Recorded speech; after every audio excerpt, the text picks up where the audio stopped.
Welcome to real insights YouTube channel. Hello guys, మన నితిన్ బాబు robin hood అంటూ వచ్చాడు. దొంగతనం చేసి పేదలకు పంచడం కోసం కాదు, మనల్ని థియేటర్లో 2.5 గంటలు బందీ చేయడానికి. ఈ సినిమా డైరెక్టర్ వెంకీ కుడుముల చలు, భీష్మ లాంటి హిట్స్ ఇచ్చిన కానీ ఈసారి ఏమైందో తెలీదు. కథని రాయడం మర్చిపోయి కామెడీ అనుకొని కాస్త రోస్ట్ మాత్రమే సర్వ్ చేశాడు. ఇది సినిమా కాదు, ఒక కామెడీ ట్రాజడీ రైట్. ఇక స్టోరీ విషయానికి వస్తే దొంగల్ని దోచుకున్నారు. ఇందులో నితిన్ ఒక ఆర్ఫన్. చిన్నప్పుడు ఆకలితో బాధపడ్డాడు కాబట్టి పెద్దయ్యాక రిచ్ పీపుల్ ని దోచేసి పేదలకు పంచాలని డిసైడ్ అయ్యాడు. అరే, ఇది కిక్ సినిమా కాపీ కాదా అని అనుకుంటున్నారా? అవును. కానీ ఇక్కడ ట్విస్ట్ ఏంటంటే రవితేజ లాగా కిక్ ఇవ్వడం కాదు, నితిన్ స్టైల్లో స్లో మోషన్ లో సన్ గ్లాసెస్ పెట్టుకుని దొంగతనం చేస్తాడు. ఇందులో శ్రీలీల అక్కడ ఆస్ట్రేలియా నుంచి వచ్చి నేను గ్లామర్ డాల్ని అని చెప్పకనే చెప్పేస్తుంది. ఇక విలన్ విషయానికి వస్తే విలన్ గంజాయి బిజినెస్ చేస్తూ నేను బాహుబలి విలన్ ని అని ఫీల్ అవుతాడు. కానీ క్లైమాక్స్ లో నేను జోకర్ ని అని తేలిపోతాడు. ఇంతకీ స్టోరీ ఏంటంటే అది డైరెక్టర్ కూడా తెలియదు. నీకెలా తెలుస్తుందిలే. ఇక ఫస్ట్ హాఫ్ లో వెన్నెల కిషోర్, రాజేంద్ర ప్రసాద్ కామెడీ కొంచెం నవ్వుకు. వెన్నెల కిషోర్ మౌంటైన్స్ టీ షర్ట్ వేసుకుని రుద్రకొండకి వెళ్తాడు. Rajendra Prasad India's #1 security agency అని గూగుల్లో సెర్చ్ చేసి కోట్లు ట్రాన్స్ఫర్ చేస్తాడు. అరే, ఇది కామెడీనా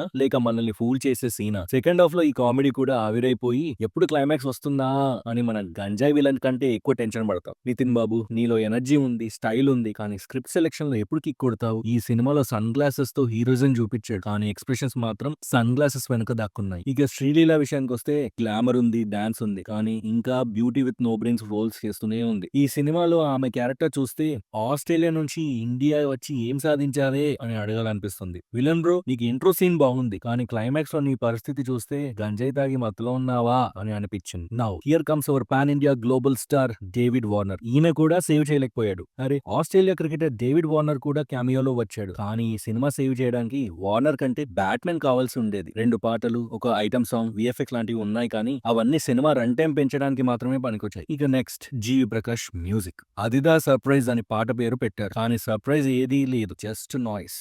నా రేటింగ్ విషయానికి వస్తే యూజువల్లీ నాకు రేటింగ్స్ ఇవ్వడం నచ్చదు. మొత్తంగా చెప్పాలంటే రాబిన్ హుడ్ ఒక టైం పాస్ ఎంటర్టైనర్ అని చెప్పొచ్చు, కానీ లాజిక్ ఆఫ్ చేసి మెదడుని ఇంట్లో పెట్టేసి వెళ్తేనే నితిన్ ఫ్యాన్స్ కి కామెడీ, శ్రీలీల ఫ్యాన్స్ కి గ్లామర్ కనిపిస్తుంది, కానీ సినిమా లవర్స్ కి మాత్రం ఇదేం రాబిన్ హుడ్ రా, రాబ్ డస్ లా అనిపిస్తుంది. మీరు రాబిన్ హుడ్ చూసారా? ఎలా అనిపించిందో కామెంట్స్ లో చెప్పండి. వీడియో నచ్చితే లైక్ కొట్టండి, సబ్స్క్రైబ్ చేయండి, బెల్ ఐకాన్ ని ఓ దెబ్బ కొట్టేయండి.